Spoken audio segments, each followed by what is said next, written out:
स्वागत है भाई आप सभी लोगों का एक नई वीडियो में, नए दिन में।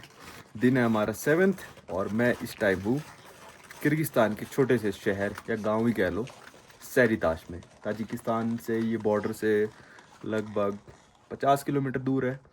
आज हमको जाना है ओश। ये था मेरा गेस्ट हाउस, बहुत अच्छा गेस्ट हाउस था भाई। और अब करते हैं ब्रेकफास्ट। ब्रेकफास्ट वगैरह इंक्लूडेड था इसमें। टेम्परेचर हो रहा है कुछ -15। और ये देखो यहाँ की गाय जो होती हैं उनके कितने ज़्यादा फर होते हैं, क्योंकि टेम्परेचर में इनको जीना है -15 में। वहाँ पे सारी गाय रख रखी है मालिक ने आके। आसपास का कुछ ऐसा नज़ारा है भाई। ये आया अपना ब्रेकफास्ट, 2 अंडे बस और फिर ऐसा ब्रेकफास्ट होता है।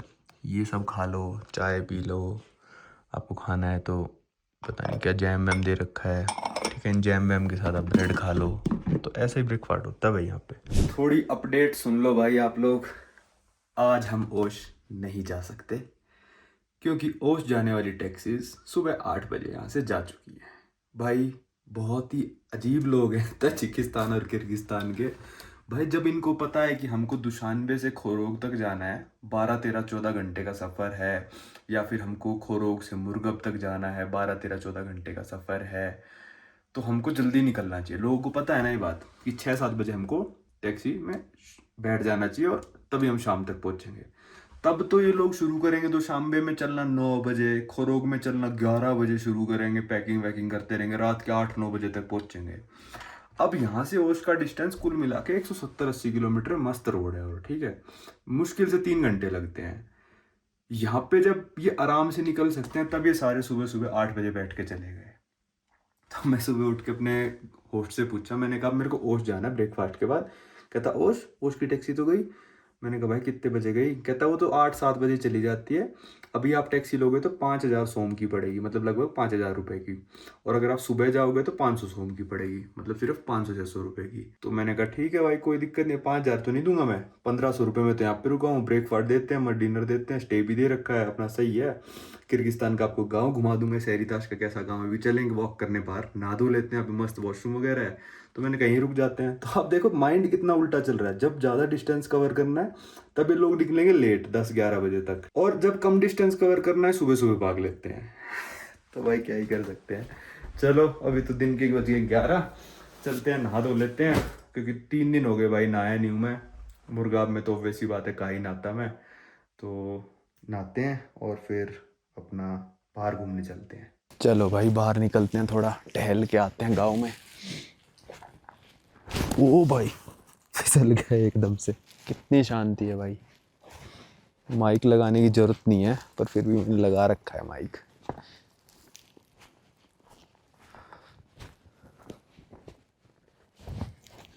यहाँ देखो इनकी भेड़ें खड़ी हैं, मुर्गे भी हैं भाई। ये -20-25 तक ये मुर्गे सरवाइव करते हैं। ये वाले देखना कितने मोटे हैं।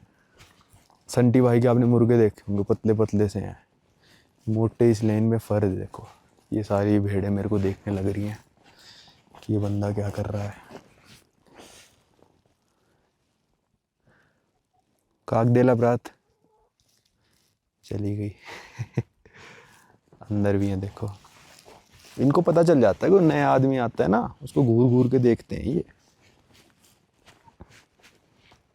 मुर्गों को तो पता नहीं, पता चलता भी है नहीं चलता, तो भेड़ों को तो पक्का पता चल गया। देखो इनके नाक में से भी निकल रहा है धुआं। सर्दी हो रही है ना। आज टैक्सी नहीं मिली तो कल हम टैक्सी लेके ओश जाएंगे। और फिर मैंने सोचा यार ओश से बिश्केक ना लगभग 670-80 किलोमीटर है, 15 घंटे टैक्सी में बैठना पड़ता है, और बीच बीच की टैक्सी मिलेगी भी नहीं। मेरे को नहीं करना यार 700 किलोमीटर एक साथ ट्रैवल टैक्सी में, 15 घंटे पूरा दिन वेस्ट, कुछ देखने को नहीं। टैक्सी वाला पीछे बिठा देगा, बैठे रहो पागलों की तरह, खाने पीने की दिक्कत। तो मैंने क्या करा, ओश से बिश्केक की फ़्लाइट ही बुक कर दी। टैक्सी के लगते ये मान लो 2700-2800 रुपये ओश से बिश्केक के। इतना मैंने ऑनलाइन पढ़ा था, क्या पता इस मौसम में 3,000 भी लग जाते। और फ़्लाइट मेरे को पड़ गई 4,000 रुपये की। तो सही हो गया, अपने फ़्लाइट से जाएंगे बिश्केक। और फिर बिश्केक के पास है किर्गिस्तान की सबसे बड़ी लेक, जिसका नाम है इस्सिकुल लेक। वहाँ पे बहुत टूरिस्ट जाते हैं, बहुत। इस वेदर में तो शायद ना जाते हों, पर वैसे बहुत टूरिस्ट जाते हैं। तो मैंने सोचा इसे कुल लेक जाएंगे, पर देखते हैं अभी यार, क्योंकि मेरे को फाइनल अलमाटी जाना है। यहाँ पे कोई भी बंदा ना ताला नहीं लगा के रखता।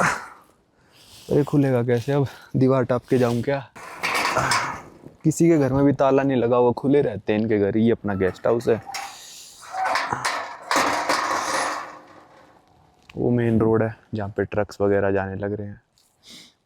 ये इनकी 2-3 गायें हैं यहाँ पे।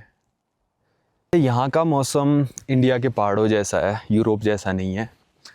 जैसे रात को हो जाएगा भाई, -18 था कल रात को, तो जैसे दिन निकला -15, -10, -7, -4 हो रखा है अभी, -3 तक जाएगा। और फिर जैसे जैसे शाम होती जाएगी वही रूटीन दोबारा -10, -15 तक पहुंच जाएगा।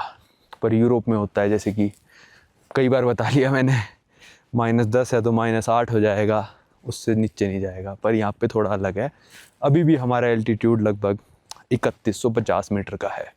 सोने में मेरे को थोड़ी दिक्कत हुई थी क्योंकि गला बहुत सूखता है, हीटर चलाना पड़ता है, थोड़ी दिक्कत हो जाती है। पर वैसे सही है, अच्छा है अपना, घूमने लायक है भाई। पूरा ये पहाड़ों का पूरा व्यू वगैरह ना बहुत ही सुंदर है। कल आराम से जाएंगे यहाँ से ओश, 3 घंटे में पहुँच जाएंगे। लंच वगैरह करेंगे ओश पहुँच के सिटी सेंटर, और फिर वहाँ से ले लेंगे अपनी फ़्लाइट बिश्केक की। सिर्फ़ और सिर्फ 55 मिनट तो ऑन पेपर लिखी है फ़्लाइट, 40 मिनट में पहुँच जाएंगे बिश्केक। फिर आपको बिश्केक भी घुमा दूंगा। इसिकुल लेक भी जाने की कोशिश करेंगे। इसिकुल लेक पूरी 200 किलोमीटर लंबी है लगभग, पूरी की पूरी पार करने की कोशिश करेंगे बाय रोड। पर देखते हैं, दिन थोड़े कम है मेरे पास, पर ट्राई करेंगे। ऐसी पुरानी पुरानी रशियन लाडास यहाँ पे खड़ी हैं। सारे घरों की बाउंड्री ऐसे पत्थर से और फिर गीली मिट्टी से कर रखी है। ये आंटी ने बस ऐसे क्लिप सी अटकाई है, ज़्यादा कुछ करा नहीं है। आगे देखेंगे तो हम सारे पहाड़ हैं वहाँ पे। चारों तरफ से ये टाउन पहाड़ों से घिरी हुई है। देखो इस तरफ भी पहाड़ है, इस तरफ भी पहाड़ है, यहाँ पे भी पहाड़ है, देखो उस तरफ भी पहाड़ है। तो चारों तरफ से घिरी हुई है पहाड़ों से। ये देखो भाई कैसे घर हैं। किसी किसी घर में तो अंदर तक बर्फ़ घुसी हुई है, पर छतों पे बर्फ़ कम मिलेगी घरों पे, क्योंकि हीटेड रहते हैं ना। वो आंटी मेरे को बहुत देर तक घूर के गई है, ये बंदा क्या करने लग रहा है, क्योंकि टूरिस्ट का तो यहाँ पे कोई नामो निशान है नहीं। सबके पास अपनी गाय हैं, यहाँ पे थोड़ी बकरियाँ हैं, इस तरफ भी देखो गाय है। जो पिछली वीडियो में हमने वो जो गोट का सूप सा कुछ पिया था ना, वो मेयर्स मिल्क से बना होता है। तो बकरी होती है मतलब वो किर्गिस्तान की नेशनल डिश है, मतलब नेशनल। ओ भाई जाऊँ वहाँ तक ना जाऊँ, यहाँ पे देखो इतना सा गाँव है, यहाँ पे आगे जाने का रास्ता मतलब है। चलो चलते हैं वहाँ तक पैदल। मैं इसलिए दोपहर में निकला हूँ कि -3-4 हो जाएगा, तो अपना बिल्कुल कंफर्टेबल सा वेदर हो जाएगा। बर्फ़ ज़्यादा ही गिरी हुई है। अरे भाई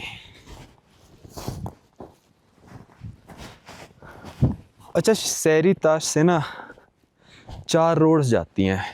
आप उस 4 में कहीं पे भी जा सकते हो। एक जाती है चाइना के लिए, एक जाती है पामीर हाईवे जिससे हम आए हैं, एक जाती है ओश के लिए, और एक जाती है दुशांबे के लिए। जी हाँ, यहाँ से आप डायरेक्ट दुशांबे जा सकते हो, सिर्फ़ और सिर्फ 400 किलोमीटर है।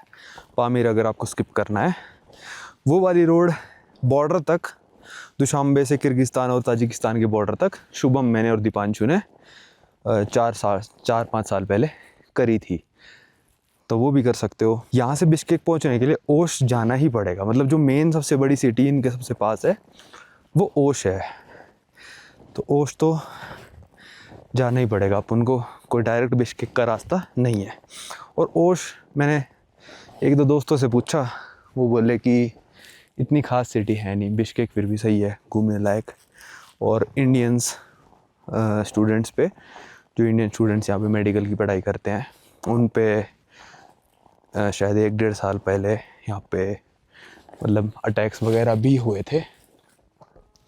तो मेरा इतना मन भी नहीं है किर्गिस्तान घूमने का ना, क्योंकि जब इतना रेसिज्म चल ही रहा है इंडियंस के ख़िलाफ़, तो क्या ही घूमना इस देश में। पर अब कंट्री तो थी, आना तो था।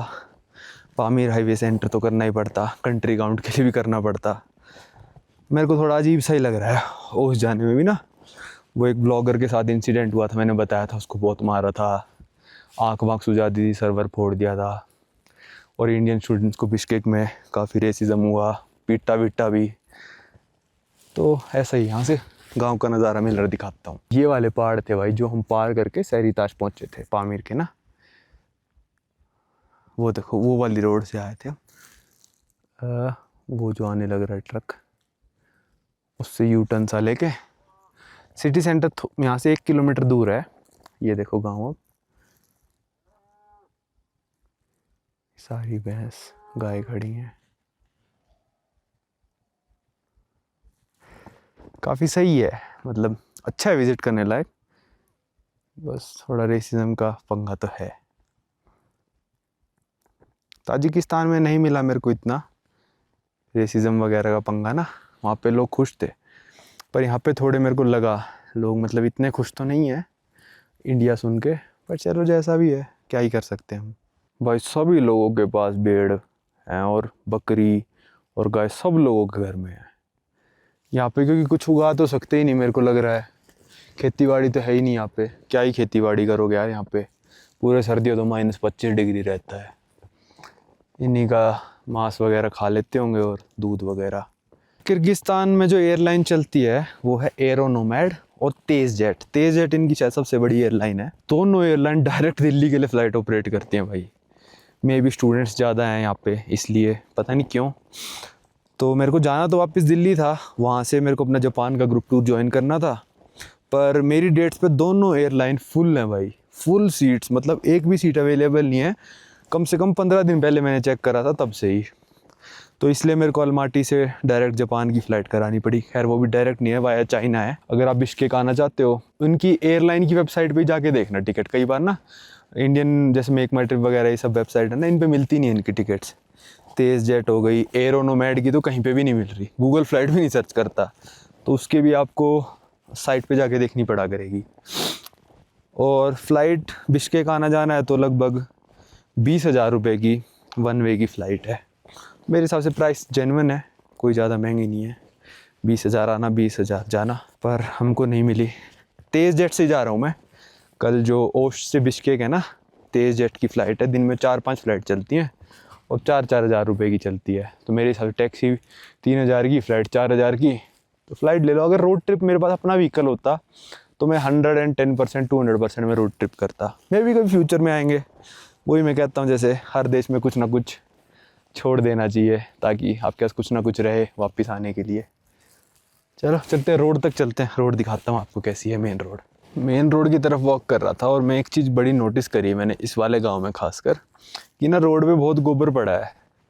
यहाँ पे सब लोगों के पास इतने पशु हैं ना, जैसे इंडिया के आप किसी गांव में चले जाओगे तो रोड पे गोबर पड़ा मिलता है।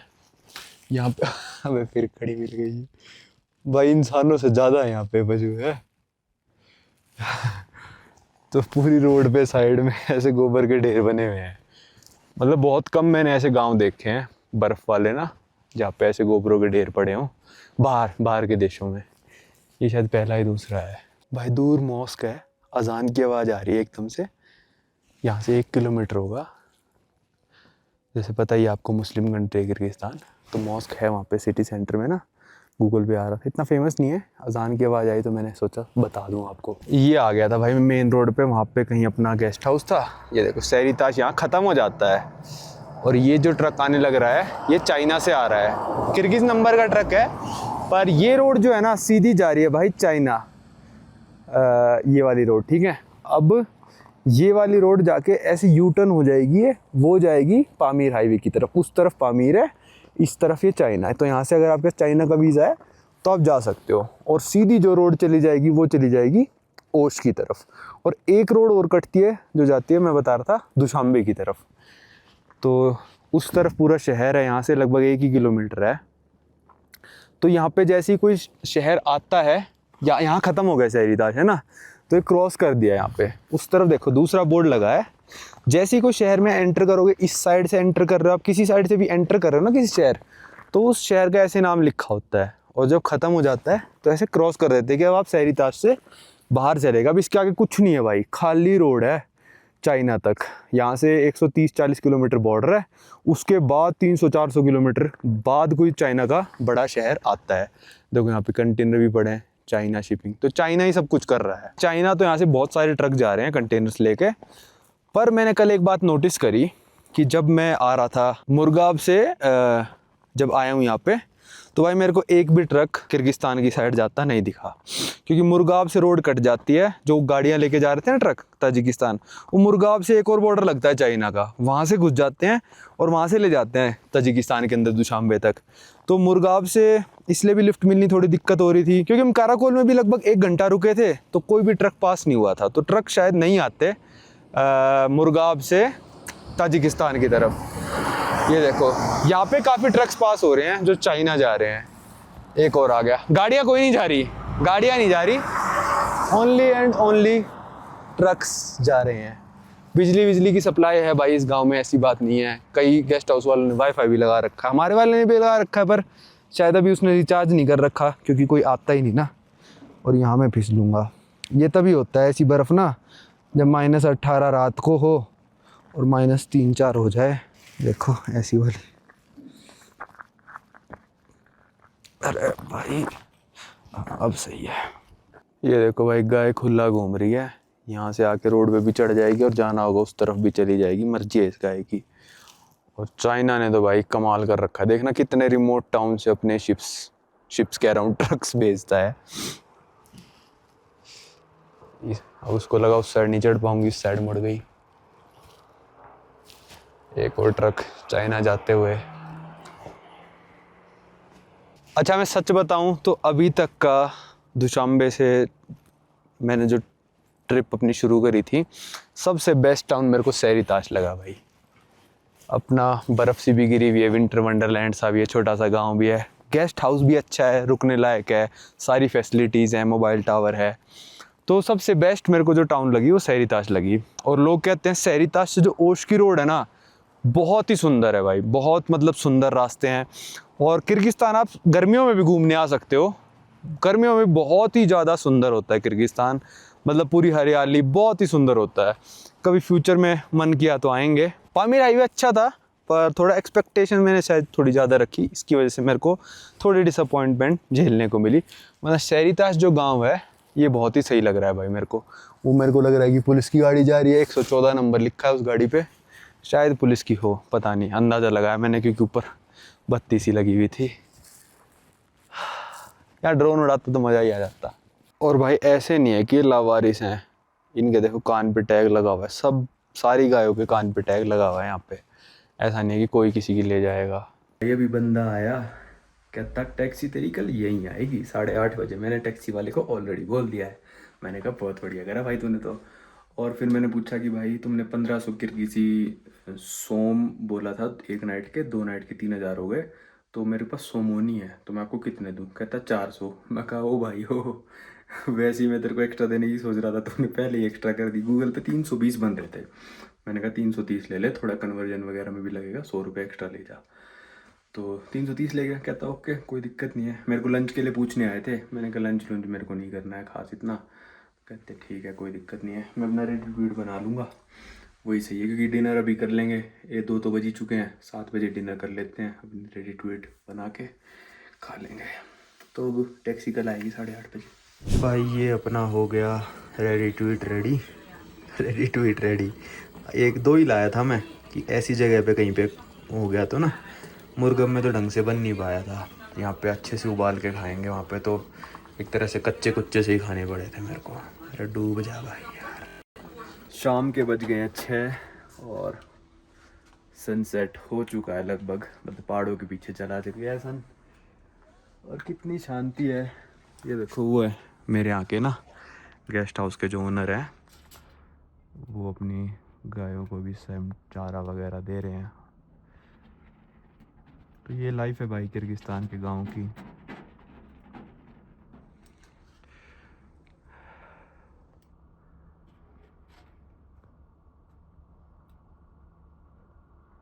इसको बाहर लेके आएंगे अब शायद गाय को। क्या नज़ारा है यार इस गांव से ना। काफ़ी सारे लोग सोचते भी होंगे यार कि मैं ऑफ सीज़न में क्यों ट्रैवल करता हूँ, यूरोप ऑफ सीज़न में जाता हूँ, मैं यहाँ पे ऑफ सीज़न में आ गया, जो कि सब लोग मतलब जून जुलाई में ट्रैवल करना पसंद करते हैं। ऑफ सीज़न में यार कई बार एकांत में शांति में रहना मेरे को बहुत पसंद है। मतलब कि ऐसे गेस्ट हाउस में जाऊँ जहाँ पे मैं ही हूँ, कोई और बंदा ना हो, ठीक है, पूरे गेस्ट हाउस में मैं घूम सकता हूँ, बाहर जाओ कोई नहीं है, मतलब बढ़िया है यार ये एक्सपीरियंस ना। आप भी कभी करके देखना, मज़ा आएगा। चाहे अपने 1-2 दोस्तों के साथ आ जाओ, पर ऑफ सीज़न में जाओ जहाँ जाना है। एक तो सस्ता मिलेगा सब कुछ, मारा मारी नहीं होएगी और मज़ा आएगा आपको। यहाँ पे मैं अकेला पूरे रूम पे कब्जा है अपना, कुछ करो, तेज़ तेज़ वॉल्यूम में अपना टैब में देखो, विंडो खोलो तो बाहर नज़ारे मिल रहे हैं मस्त, बढ़िया मज़ा आ रहा है भाई। आज के अपने डिनर में है ये थोड़ा नूडल्स विद ये आलू गाजर और ये थोड़ा मीट भी डाला है इन्होंने। ये ज़्यादातर यहाँ पे गोट मीट खाते हैं, तो गोट मीट ही लगने लग रहा है मेरे को भाई। स्वागत आप सभी लोगों का नए दिन में, और दिन है 8, डे नंबर 8, सारिताश किर्गिस्तान। अभी बज रहे हैं सुबह के 8:20, 7:15 बजे यहाँ पे सूरज निकलता है लगभग। और अभी 5 से 7 मिनट में मेरा टैक्सी वाला आएगा जो मेरे को ओस्ट लेके जाएगा। सुबह सुबह तो ठंड होती है भाई यहाँ पे। और अभी मैं चला जाऊँगा इनके गेस्ट हाउस से, पता नहीं इनका अगला ग्राहक कब आएगा, क्या पता 2 महीने बाद, क्या पता 3 महीने बाद, क्या पता 2-3 दिन बाद भी आ जाए कोई मेरे जैसा पागल जो सर्दियों में घूम रहा हो। चलो चलते हैं भाई ओश। चलो भाई निकल गए सारिताश गांव से, बीच की सीट में लिया है, कोई दिक्कत नहीं है भाई। 30 किलोमीटर के बाद माउंटेन पासेस आए थे, हाय एक आया था। हम यहाँ पे रुके हैं कहीं पे, एक बच्चे को ना उल्टी आ रही है, वो आगे बैठा मेरे पापा के साथ, उसको उल्टी आ रही थी माउंटेन पासेस पे। 3500-3600 मीटर का माउंटेन पास था वो वाला जो आपको दिख रहा है ना। तो यहाँ पे 5-7 मिनट रुके हैं, उसको उल्टी करवा रहे हैं, फिर आगे चलेंगे। आगे देखो पहाड़ ही पहाड़। ये अपनी गाड़ी है, बट टोयोटा सबसे ज़्यादा रिलायबल मतलब व्हीकल है पूरे दुनिया में।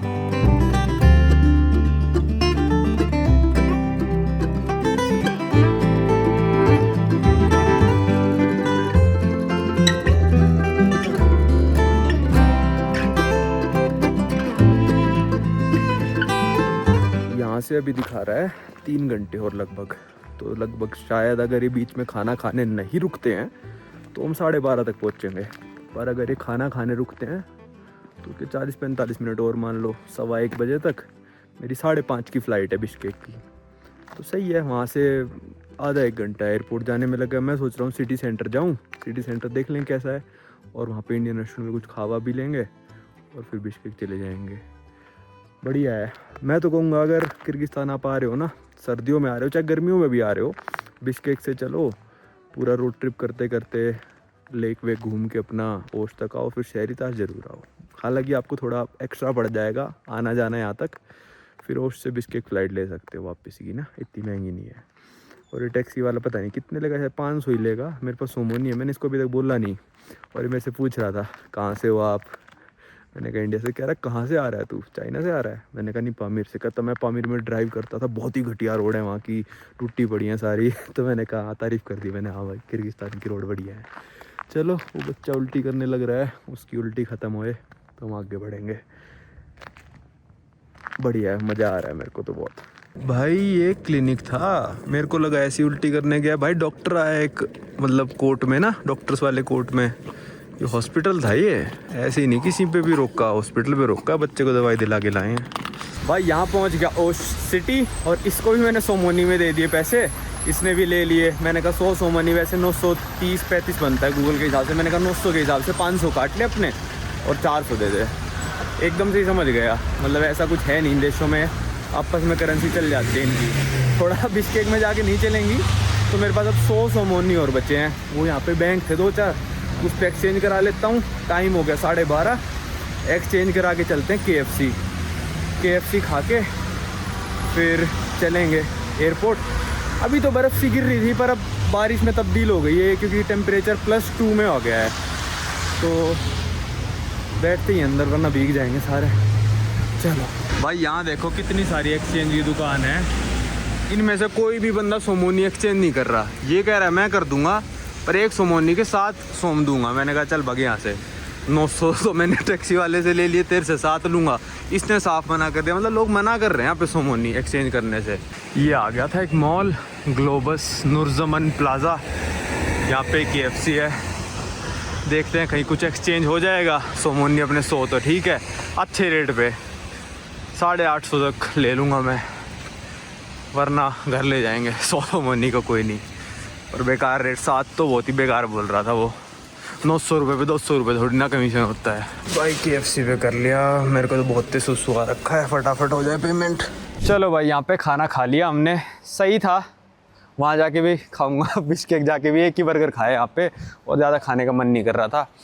तो अब यहाँ से एयरपोर्ट है 10 किलोमीटर, और यहाँ से उज़्बेकिस्तान का बॉर्डर है 7 किलोमीटर, ठीक है। तो यहाँ से अगर आप प्राइवेट टैक्सी करके जाते हो तो 250 से 300 सोम के बीच में मिलेगी।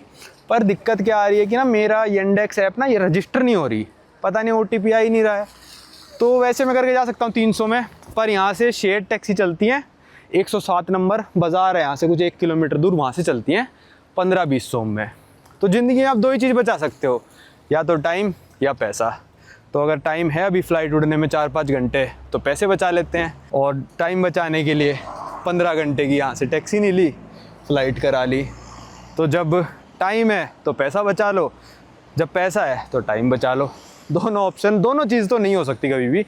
तो चलो शेड वाली में चलते हैं। भाई देखो, एक ये बाज़ार आया है, इसमें लाइन से आप देखो कितनी एक्सचेंज की दुकान है। 1 2 3 4 5 6 7 8 9 10 11 12 13 14 15 16, उस तरफ भी सारी एक्सचेंज की दुकानें हैं।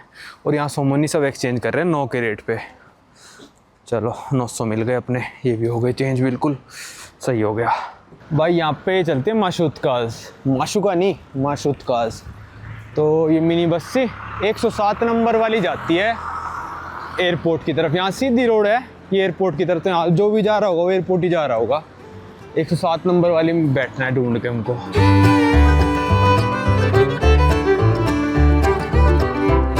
भाई अपनी माशुतका हमको कहीं गांव में उतार के चली गई है, और बोला इस तरफ एयरपोर्ट है, इस तरफ अब पैदल जाना है मेरे को। अपनी मिनी वैन ने लिए सिर्फ 20 सोम, और अब यहाँ से लगभग 1 ही किलोमीटर है चलने का।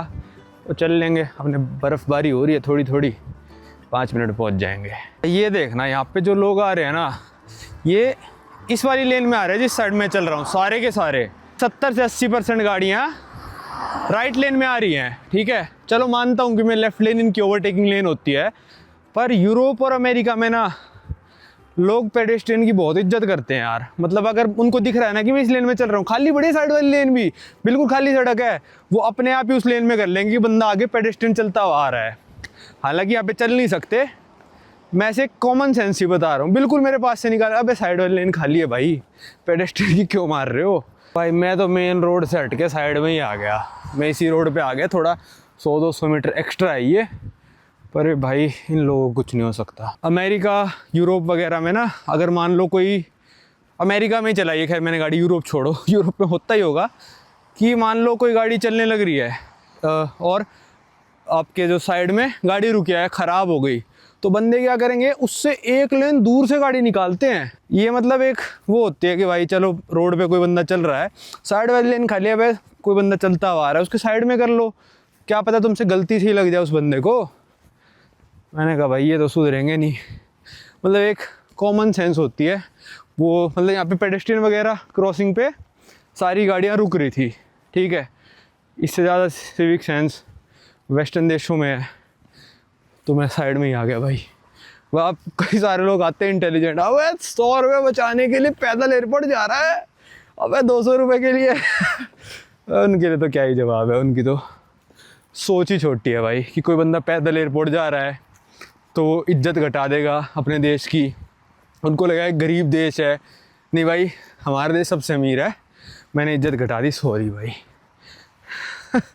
ऐसा लगता है लोगों को। तो भाई सारे गोरे जितने भी आते होंगे पैदल चल के जाते होंगे इन माशुतका में आके बैठ के। भाई इज्जत देश की घटती है कि जाके दूसरे देशों के ट्रांसपोर्टेशन सिस्टम में मेट्रो वगैरह में बैठे हो, तेज़ तेज़ गाने चला दिए, भजन गा रहे हैं, या फिर थाईलैंड में जाके जो हरकतें इंडियंस करते हैं उनसे घटती है इज्जत। ये हिच हाइकिंग से, कोई बंदा पैदल एयरपोर्ट जा रहा है, इस पैसे बचाने से इज्जत नहीं घटती, पैसों से इज्जत नहीं आती। इज्जत बिना पैसों वाले देशों की भी है, ठीक है। और सारे गोरे हिच हाइकिंग वगैरह करते हैं। कभी आप देखो किसी देश में तो आप क्या सोचते हो, गरीब देश का बंदा है ये, देख इज्जत घट गई इसकी देश की, फ्रांस का बंदा हिच हाइकिंग करने लग रहा, नहीं सोचते ना, क्योंकि वो हरकतें वैसी नहीं कर रहे। हिच हाइकिंग करना, पैदल चल के कहीं जाना, ये गलत नहीं है, ठीक है। इससे ना किसी देश की इज्जत घटती, इज्जत घटती है जो हरकतें करते हैं लोग। थाईलैंड वगैरह में जाके, मतलब जहाँ पे भी जाते हैं, पब्लिक ट्रांसपोर्ट में चला दिए तेज़ तेज़ गाने, और आगे देखो क्या हो गया, कीचड़ बन गया भाई, क्या ही कर सकते हैं। अब मेरी पैंट गंदी हो जाएगी, इज्जत घट जाएगी, क्या करें, इज्जत बचानी पड़ेगी। तो ऐसे ऐसे थोड़ा टेढ़ा मेढ़ा होके जाते हैं। खड्डों की तो प्रैक्टिस है ही हमको।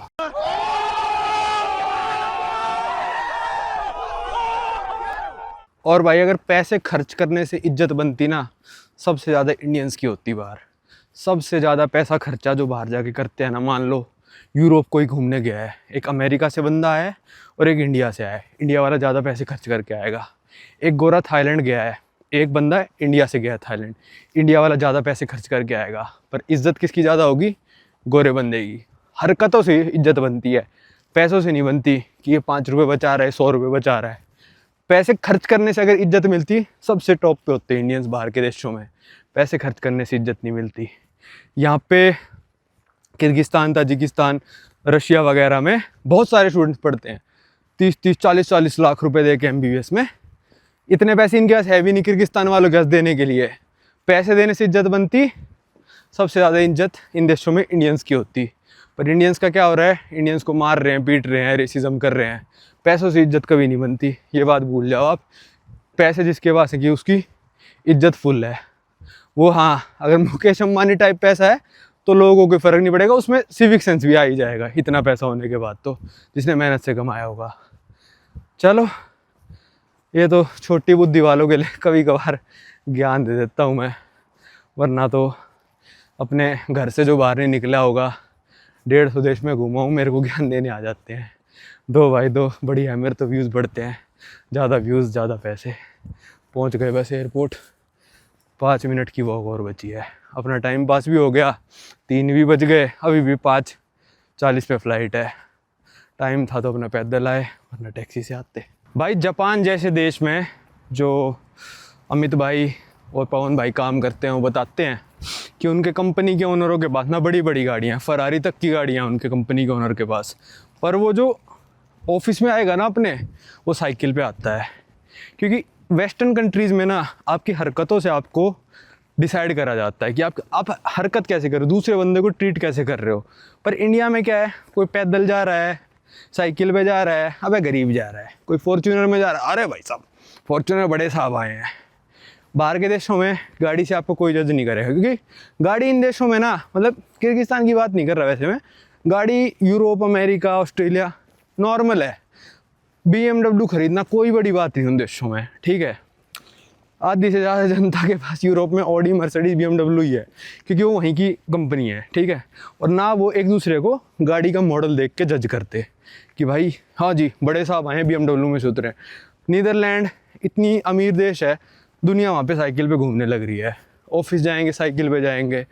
तो वही बात, पैसों से जज नहीं करते देश, और ना ही पैसों से इज्जत देखते। क्योंकि आप दूसरे देश में गए हो, उसको नहीं पता भाई आपके बैंक में कितना पैसा है, उसको कोई मतलब भी नहीं है आपके पैसों से, वो अपनी लाइफ सही जीने लग रहा है।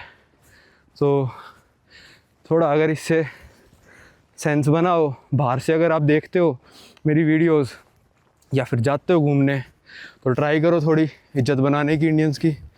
और अगर बाहर रहते हो और कोई हरकतें करता है ऐसा कि कूड़ा फेंक दिया, ट्रांसपोर्टेशन में गाने चला दिए तेज़ तेज़, तो फिर उनको टोक दिया करो। वैसे टोक के क्या ही करोगे, लोग तो यही कह देते कर ले भाई क्या करेगा, मैं तो चलाऊँगा, मेरा फ़ोन है। चलो आ गए एयरपोर्ट। एयरपोर्ट में मस्जिद बना रखी है एक, ये देखो भाई एयरपोर्ट के बाहर ही मस्जिद बना रखी है। ये मैं पहुंच गया ओश इंटरनेशनल एयरपोर्ट है ये आ गया छोटा सा। अच्छा, ओश को रशियन में कैसे लिखते हैं, ओ, और ये W सा बना देते हैं, ओश लिखा है। ऊपर वो है किर्गिस्तान का फ्लैग।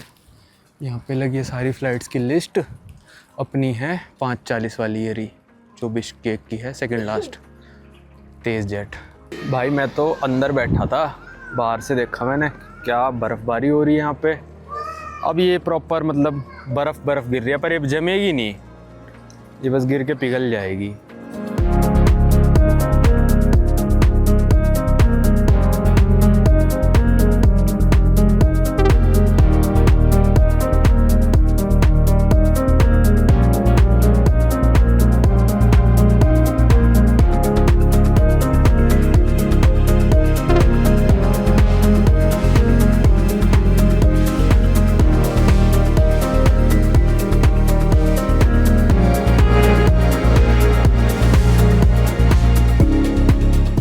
बाहर निकल गया और पहली बार मैं प्लेन के बिल्कुल पीछे से बाहर निकला हूँ। मतलब वैसे तो पीछे से गेट होता है, बिल्कुल मतलब प्लेन के पिछवाड़े से बाहर निकला हूँ मैं पहली बार। ठीक है, अब यहाँ पे सब लोग टैक्सी कर रहे हैं, ये इंडेक्स चलती है यहाँ पे। मेरी ऐप रजिस्टर नहीं हुई।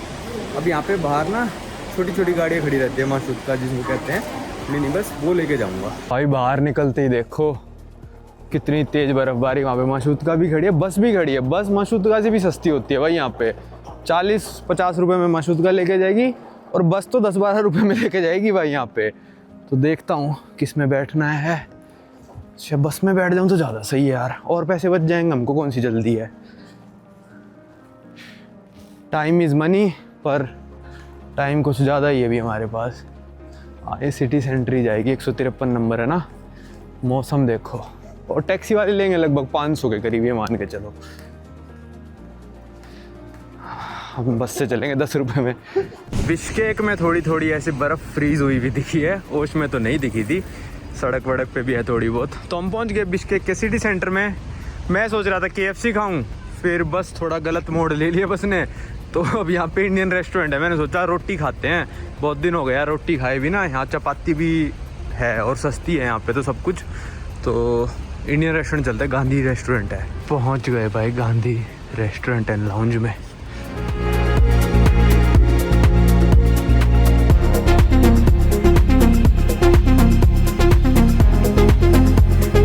भाई मैं पहुंच गया हॉस्टल, एवा हॉस्टल करके कोई हॉस्टल है, AIVA। वैसे मैंने कोई गेस्ट हाउस बुक किया था, पर वो गेस्ट हाउस वाले ने कैंसिल कर दी मेरी बुकिंग, क्योंकि इस सीज़न में लोग कम आते हैं। तो वो बोला कि ड्यू टू टेक्निकल रीज़न हम होस्ट नहीं कर सकते, मैंने कैंसिल कर दी थी। तो ये हॉस्टल मेरे को पड़ा $14 पर डे के हिसाब से। खाना भाई खा के आ गया था मैं, चिकन टिक्का मसाला और 3 चपाती मिल रही थी, इसलिए मैं इस रेस्टोरेंट गया था कि रोटी मिल रही है भाई, रोटी खाएँगे यार, नान नून नहीं। तो रोटी बढ़िया था, चिकन टिक्का मसाला। और भाई जो वहाँ के हेड शेफ़ थे और जो उनकी मदर थी, वो मेरे व्लॉग्स देखते थे। तो जैसे ही मैं रेस्टोरेंट में घुसा उन्होंने बता दिया मेरे को। तो उन्हीं का ओन रेस्टोरेंट था अपना, मम्मी और बेटे चला रहे थे रेस्टोरेंट को। तो भाई अच्छा था। और फिर क्या ही बताऊँ, उन्होंने बिल भी नहीं लिया मेरे से। मैं तो भाई सब कुछ बता देता हूँ वीडियो में कि भाई बिल ले लिया नहीं लिया, क्योंकि छुपा के क्या ही मिलेगा। फिर आंटी जी कहती कि बेटा 2-3 दिन जितने भी दिन हो यहाँ पे आना। तो मैंने कहा ठीक है। 2 किलोमीटर दूर है यहाँ से, तो एक बार तो और खाना बनता ही है। फिर कुल्फ़ी भी खाई भाई आखिरी में। मैं तो नहीं खाता डेजर्ट वगैरह, पर उन्होंने कहा भाई हमारी तरफ से है। मैंने कहा ठीक है। अच्छा खाना था, जेन्युइनली अच्छा खाना था। और वो बता रहे थे कि मोदी जी भी आए थे यहाँ पे। फिर मैंने उनसे रेसिज्म के बारे में पूछा। इस सब की बात ना हम अगली वीडियो में करेंगे, उन्हीं से जाके मैं आपको मिलवाऊंगा, वो मेरे को थोड़ा बताएंगे रेसिज्म के बारे में। क्योंकि वो जो हेड शेफ़ थे वो पहले MBBS ही करते थे, मतलब कर ली थी, जॉब वगैरह छोड़ दी उन्होंने। तो इसके बारे में कल बात करेंगे। एवा हॉस्टल पहुँच चुका हूँ। पामीर की सीरीज़ यहीं पर ख़त्म करते हैं भाई हम। मतलब अभी मैं आपको बिश्केक दिखाऊँगा, किर्गिस्तानी कैपिटल। फिर यहाँ से कज़ाकिस्तान जाएंगे, अलमाटी दिखाऊँगा आपको। पर पामीर हाईवे हमारा ओश में आके ख़त्म हो गया था। वहाँ पे एक रोड भी है जिसका नाम पामीर की तराक्त कुछ करके है, मतलब पामीर रोड। वो ओश के अंदर एंटर होते ही ख़त्म हो जाती है। तो अपना पामीर हाईवे भी सक्सेसफुली हो चुका है ख़त्म। 2 दिन में किर्गिस्तान हूँ, फिर 2 दिन में कज़ाकिस्तान के शहर अलमाती। इस वीडियो को रखते हैं तक, अब आपको मिलेंगे अगली वीडियो में।